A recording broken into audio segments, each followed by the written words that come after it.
Alrighty, here I am. This is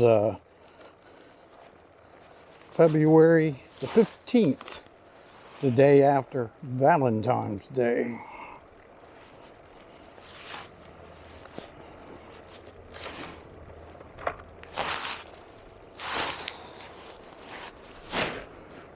Out here doing my ride. A little cloudier today, but still a nice day.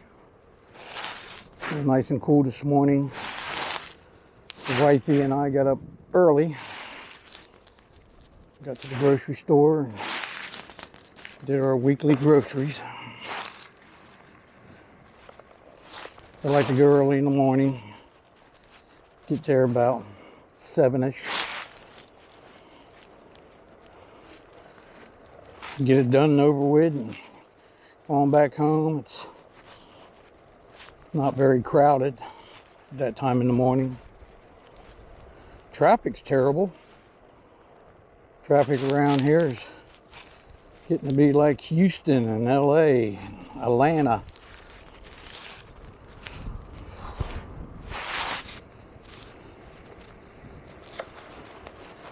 Terrible.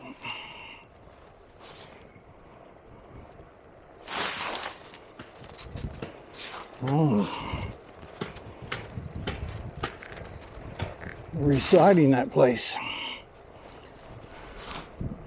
Good deal. Wonder what all that beating and the banging was about.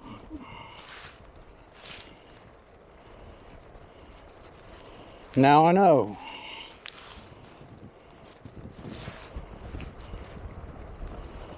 Hope y'all had a good Valentine's Day. Got your sweetheart something nice.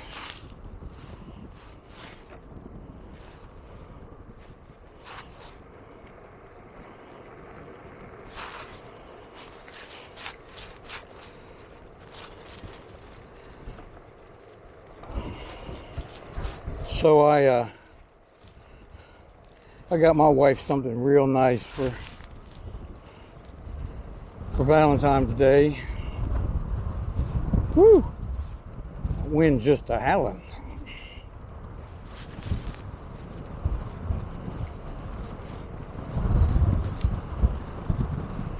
Hope it's not disturbing the audio.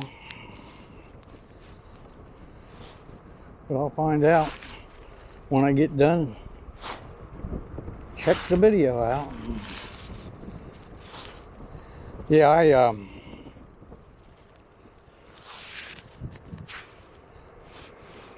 I made the bed for my wife. I did.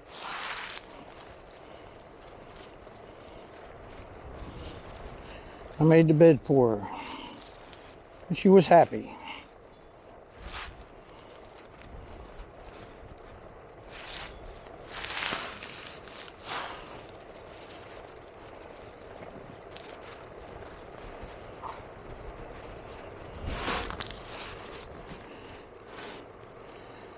We got a good friend of mine, old Frankie C. He's went in at 7:30 this morning to get his chest cracked open heart surgery. He's got a bad valve and a clogged artery. They was gonna do the valve, you know, where they go up through your groin and pop in the old valve in the heart, but they found out he also had a clogged artery and they was going to crack him open for that one and do a bypass. So they said, well, we'll just do it all one time. We'll do the bypass and then we'll do the valve. So I haven't heard nothing back. They said it'll be a few hours before I hear anything. Hope he does okay.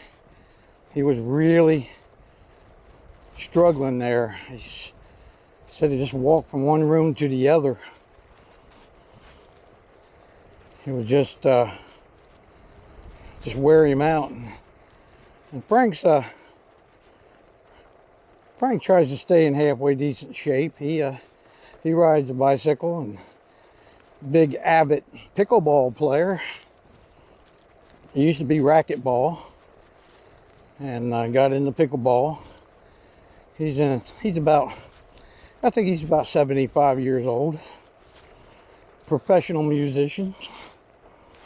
Yeah. He played music all over the place. Him and his wife. And when he kind of retired from that, he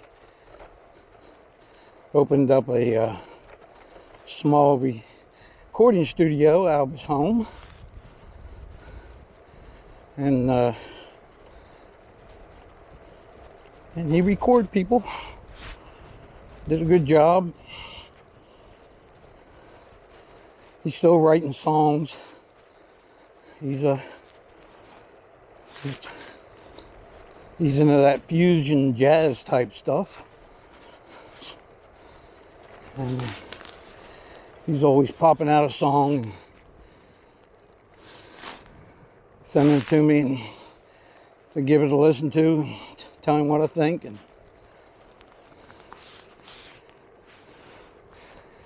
he's always doing a fine job. He always does a fine job. Very meticulous. So, and it shows in his work. I just wish him well in this, getting his old ticker fixed up and get him back out riding with me and Jimbo. He doesn't ride a recumbent trike.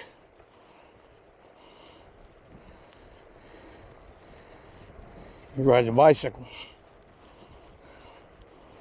There is a story on one of my other rides where I speak about the guy who was riding. In fact, he was riding this bike, the Expedition, with the Bosch E-Cat, and he got a call on his phone,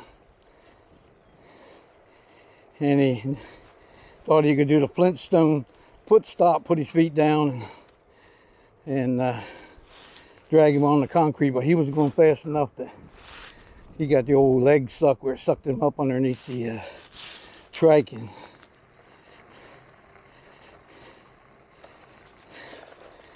really screwed his calves up. Funny story. Simply because I told him to, if you really needed cleats and lock your feet into the pedals, because on these things it's really serious. Your foot slips off and it touches the ground. I got this bar right under my calves here that's part of the strut for the front wheels, and that's right where your calf will go. And believe me, it'll suck you under there, and if you're really bad, it'll suck you all the way under there and kind of just fetch you all up underneath of this trike and just tear you up. Road rash, the whole works. Might even flip you.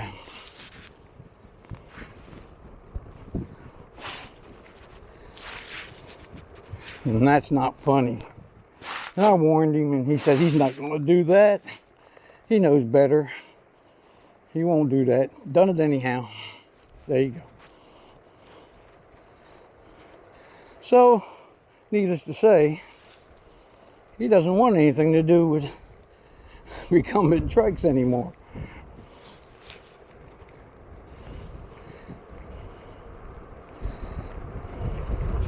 His wife, not long ago, they were doing a local trail at one of the places up the road here. It's got some nice trails that you can ride around on.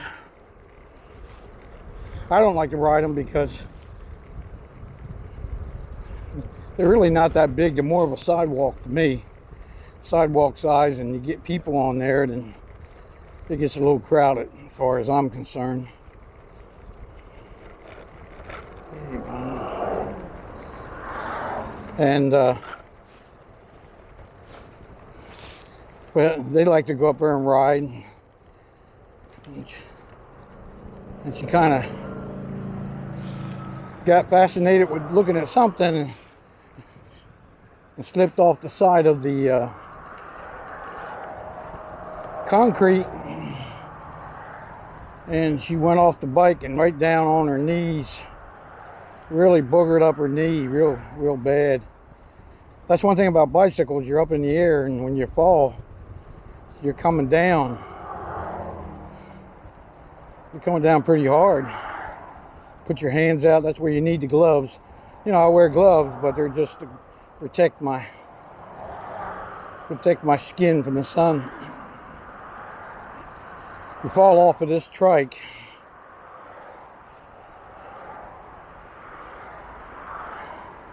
you'd be pretty pretty amazing. Just more than likely to flat out get run over.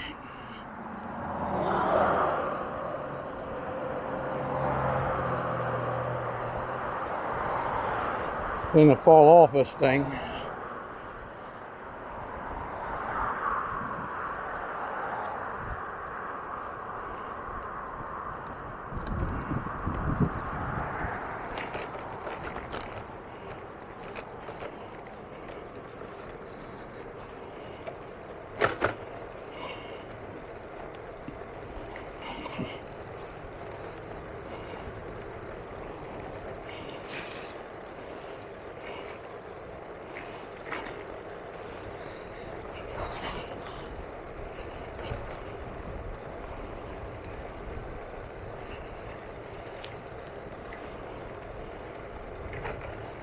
Hump day.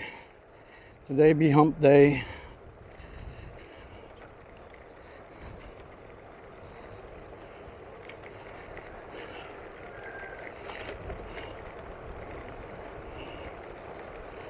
Gonna try to get a ride in.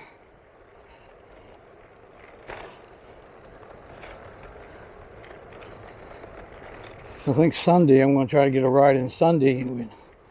Go down to Jimbo's place, ride his neighborhood down there. It's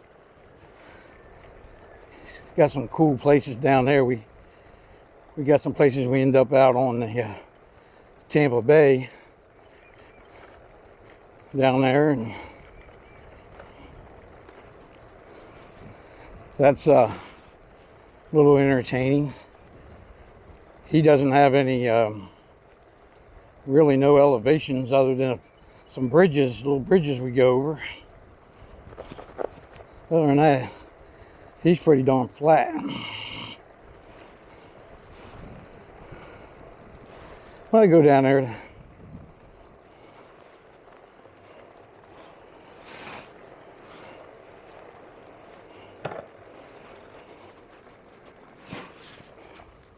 Nobody that way? Nobody that way? Okay.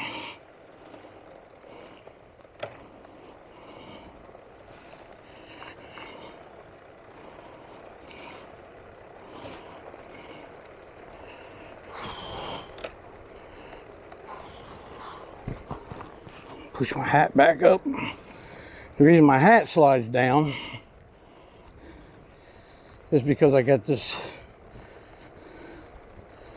neck rest behind my head. I don't know if you can see it there or not. I bump against it and it kind of pushes my hat, back of my hat up, which in turn pushes the front part down on me.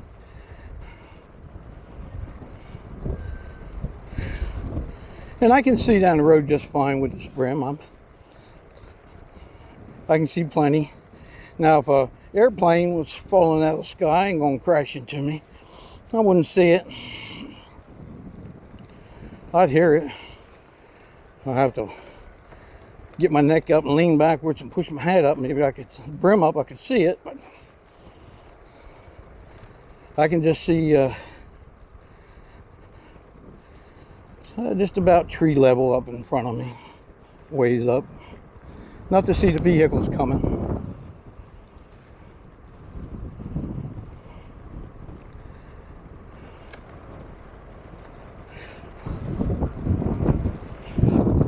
cloudy today.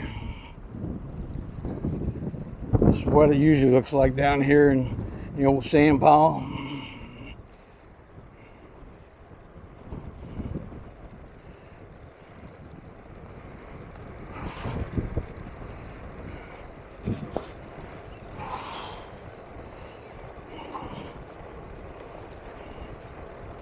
You can see my lights flashing on that sign. That's my front light. I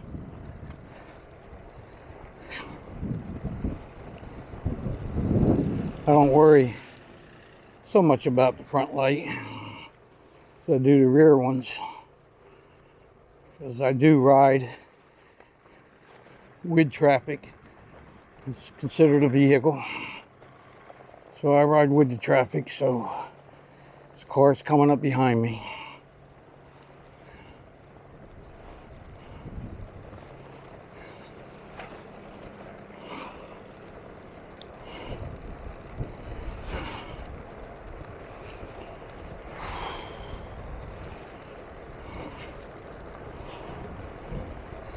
I got about 17 minutes into the ride.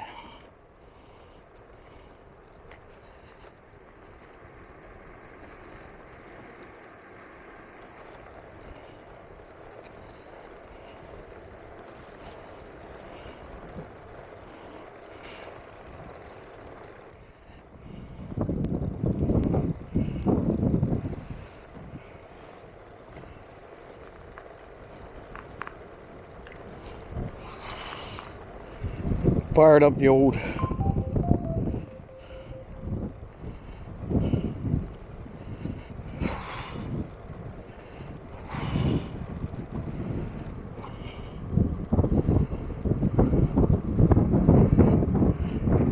shut the camera off for a while. Didn't have much to say. Just got down on the ride. Boring enough as it is watching me ride this thing, so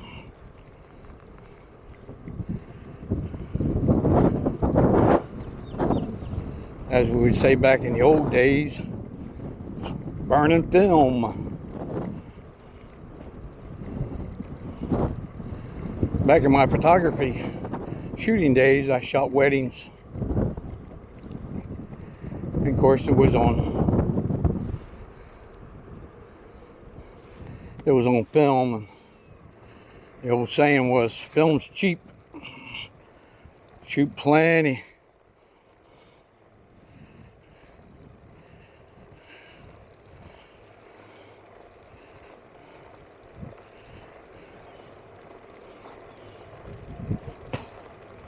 Used to shoot packages back in those days. You know, if you had a small wedding, somebody, I say, you know, I shoot it for an X amount of dollars, and I'll give you 20 8x10 prints.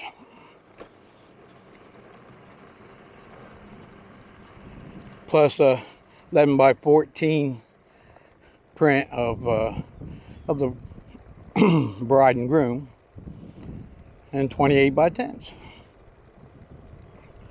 So when I sent my film in to be processed, I sent it to a professional processor that specialized in weddings. And what they would do was they would develop the negatives, and they would look at them, and anything was just trash, they wouldn't print it,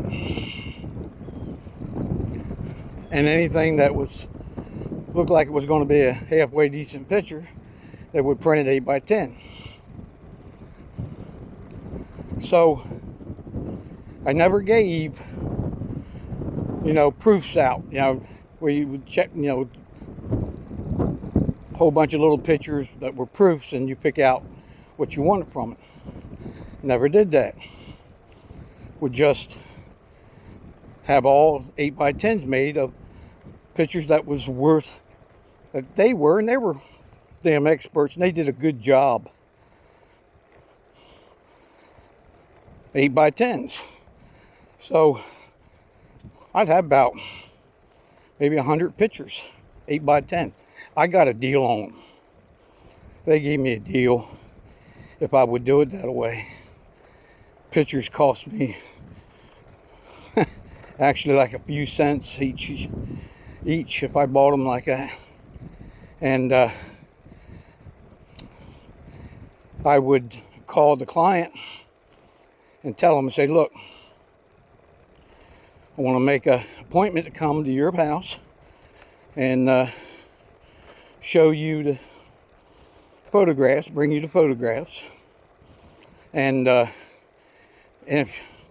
invite everybody that was at the wedding, invite them over there, because I got a lot of pictures of family and friends that might want those pictures.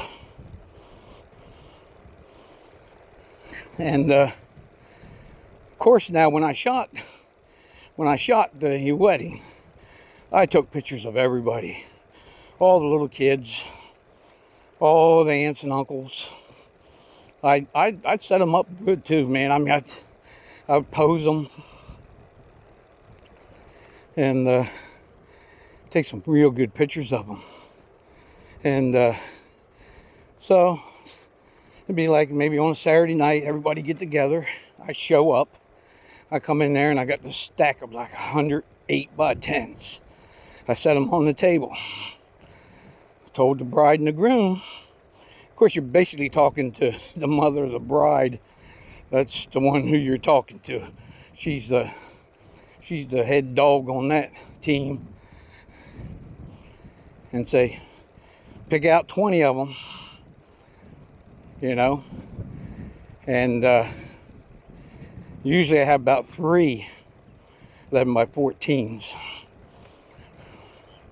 I do 3 of those. And, you know, pick out your 11x14. And there's no way in hell that they could pick out 20 of those photographs. Just no way. They want them all. And I just tell them, I said, look, here's how it works. I said, you pick out your 20, you know, you pick out what you want. Anything over 20, if you buy them right now, right tonight, $5 a piece for any of those 8x10s, which was a hell of a deal. And they cost me less than $1. And man, you know, the aunts and uncles, they all in there, and the bride and groom, they pretty much pick out what they want. They get about half of them, mom and them, and then the rest of them pick out the other ones. And they, I pretty much got rid of every one of them. And if I didn't get rid of any one of them, I just keep it and put it. They asked me, well, what are you going to do with them? I said, I put them in my portfolio. I said, I put it in my portfolio. I said, just like I showed you. I said, when I came over here and showed you my work, examples of how I shoot a wedding, I said, they were all left over from where people didn't want them. I said, but I still would walk away with orders, because people would want the same picture. Everybody in the family would want the same picture. And I'd take orders. And they were more money, because I didn't get the deal. When I did reorders, I didn't get the deal that I got when I first got them. So they had to spend a little bit more money. I don't know, $10, $15, whatever it was, for an 8x10. And sometimes they would want just 5x7s or something like that. Then I'd sell them I had a set price for the complete wedding shoot, and what was it, like I think it was 4x5. I think I shot,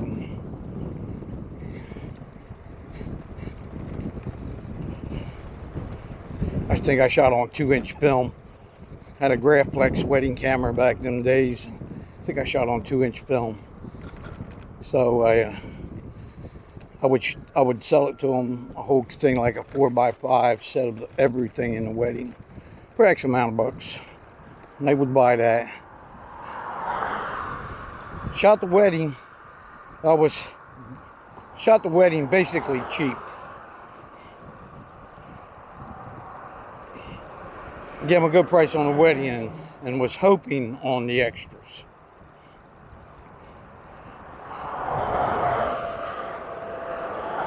And made my money off the extras.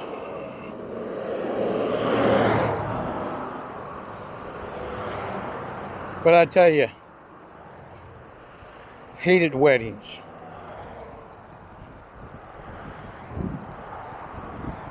They were just total nightmare. You really need a crew when you're shooting. I've noticed nowadays you see people shooting weddings, they got a crew out there.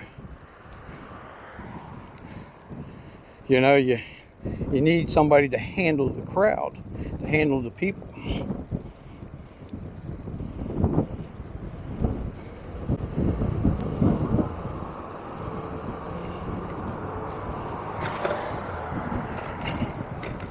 Because they would just, all the little kids would get in the way of the shots, and you had to have somebody to, you know, to kind of keep them out of the shot. Then when they came out of the church and they was throwing rice on them and such, and you had to set all that stuff up. It had to be choreographed. When you want to shoot it once, I used to bring extra rice along just in case, you know. Had to shoot it a couple times. When they ran out of rice, I'd bring in, give them the rice, and they would sling the rice around. I'd be taking a picture, then Uncle Joe would want to step in front of me with his Instamatic. Nowadays it'll be the cell phone, but back then he would step in front of me with his Instamatic and try to get the picture that I'm getting. You just got to be rude. You just tap him on the shoulder and say, "The line forms in the back, pal." Oh, I didn't see you there. I didn't think you did. I don't think you would do that on purpose.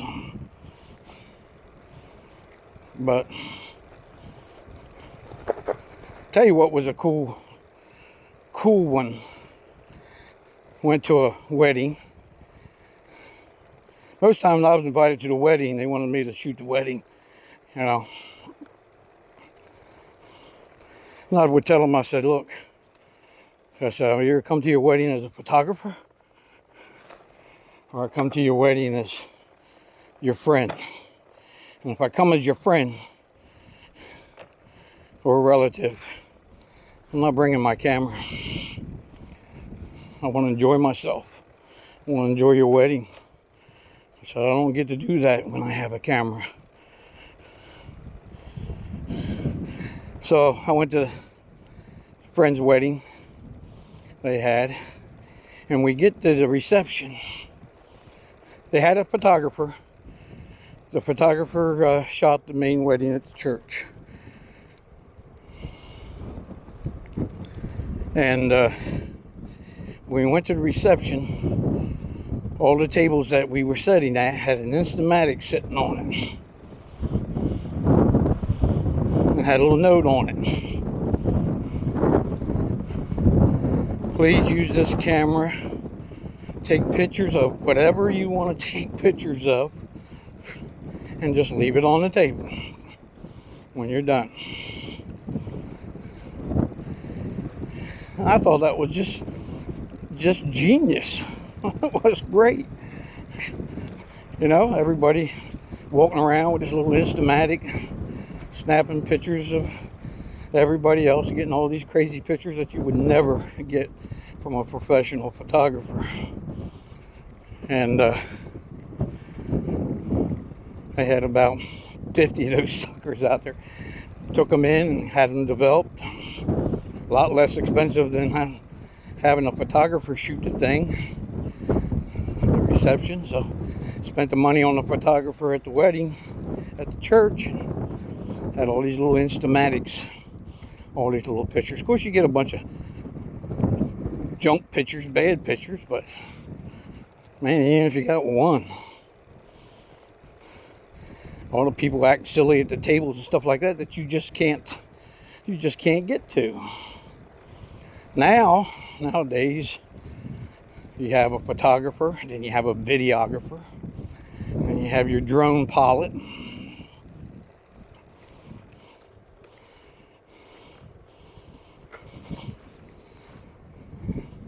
Nothing to spend several $1,000s on to if you want it. I always said weddings should be free, and you charge $60,000 for the divorce instead of $60,000 for the wedding, and still $60,000 for the divorce. Yeah, I'll take the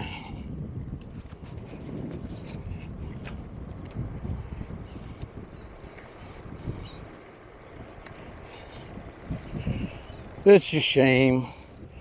Nowadays, people don't even get married. Hey, to each his own. I don't judge nobody. It's just you make that commitment. Made mine like, I guess we're 55 years. In March, we'll be married. And it wasn't easy. We had our ups and downs, and still do. It's just that you don't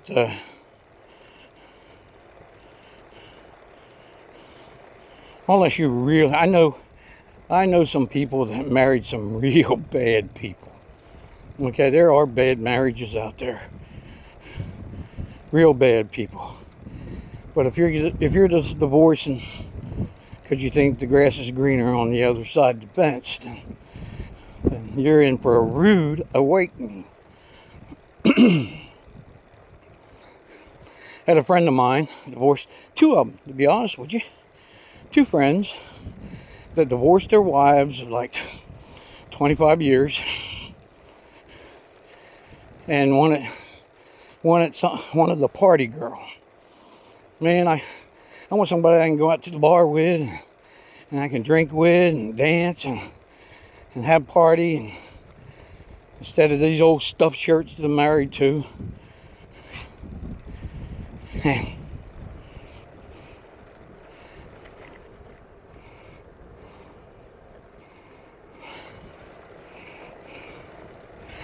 And just had if I get a text on my phone, it shows up on my Garmin that I got a text.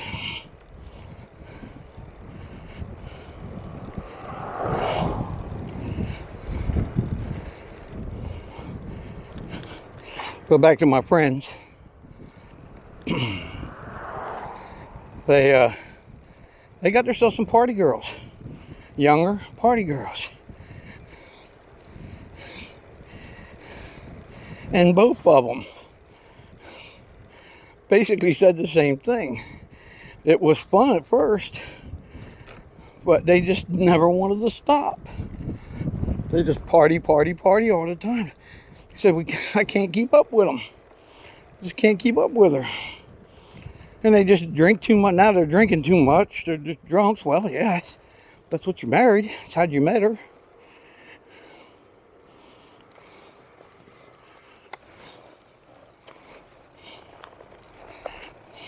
So they end up turning around and having to divorce them. And go out and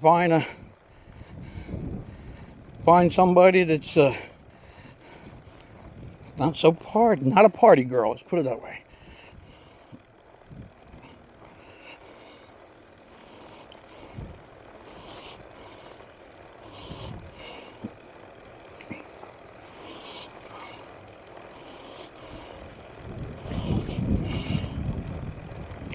And they're happily married now, many years. Just had to learn a lesson.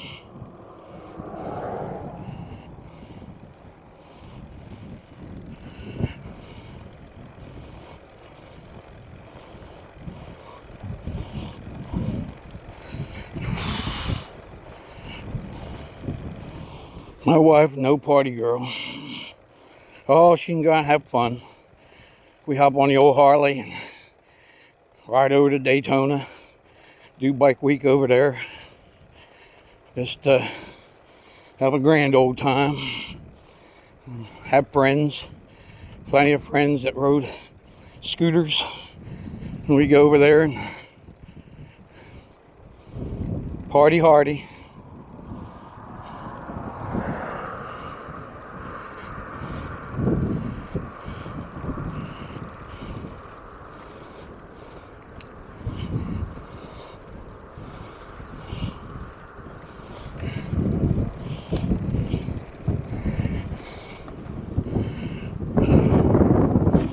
Just don't get out of hand.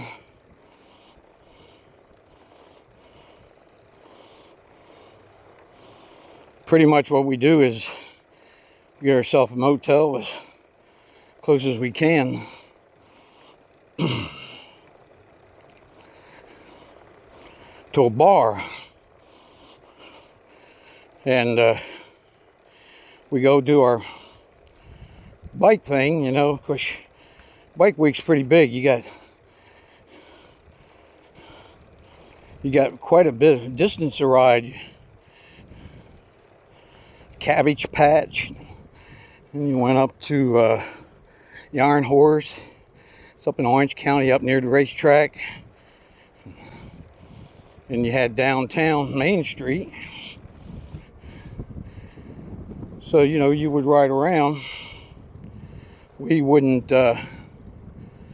I would drink a beer or two. We just couldn't get basically shit-faced out there and while you're riding your scooters around.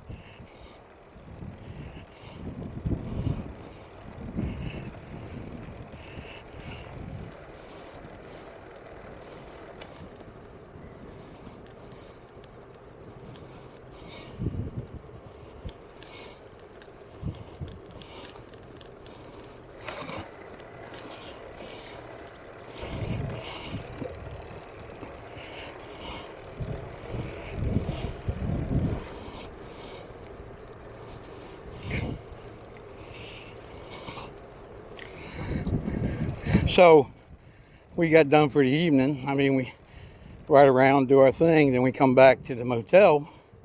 We park our scooters.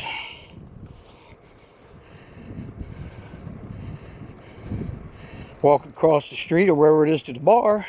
Then we party. Party with the group. Then if we got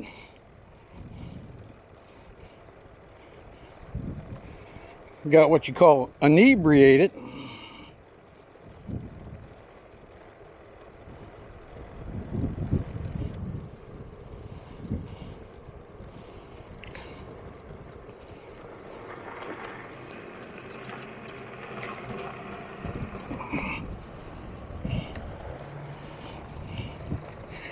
truck on me. That way we got inebriated, we could crawl across the street if we had to get back to our room. That's my story, and I'm sticking to it. So I'm at the end of my ride here. So this will be old Skeeter down here in the sand pile you call Florida.